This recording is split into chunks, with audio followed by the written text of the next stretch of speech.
தேவனால் பிறந்தவர்கள் அவருடைய பிள்ளைகள் என்னும் அதிகாரத்தை அவர் கொடுக்கிறார். ஆமென். சத்தமா சொல்லுங்களேன். நான் தயவு செய்து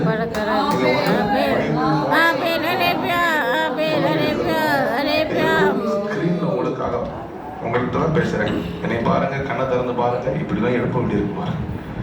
பிசாசு சவச்சிரும். ரெண்டுக்கு நடுவில் மாட்டினா ஆமா, ஒண்ணு உலகத்தோட உலகம் மாறி கடைசியில உங்களுக்கான அந்த நகரத்துல போய் சேர்ந்துடணும். உங்களுக்கான நகரம் இல்ல, ஆண்டவரை பிடித்து ஆண்டவருக்காக வாழ்ந்து வெற்றி வாழ்க்கை வாழ்ந்து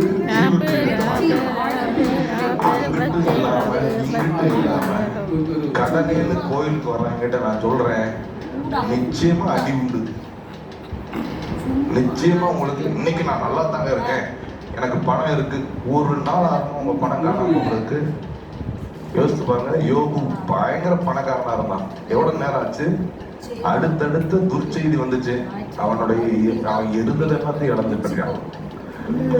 இன்னைக்கு ஆனா பெறணும் நினைக்கிறதுலாம் காணாம போயிடும். காண்கின்ற எல்லாம் ஒரு நாள் கரைந்து போகுமே, தொடுகின்ற எல்லாம் ஒரு நாள் தொலைந்து போகுமே, காண்கின்ற எல்லாம் ஒரு நாள் கரைந்து போகுமே.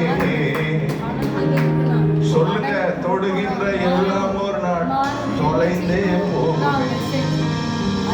அப்ப எதுக்காக நம்ம இங்க வந்திருக்கிறோம்? என் ஆசை நீங்கதான், என் தேவ நீங்கதான், என் சொந்த நீங்கதான். பாருங்க, என் ஆசை நீங்கதான், பாருங்க, சொந்த நீங்கதான்.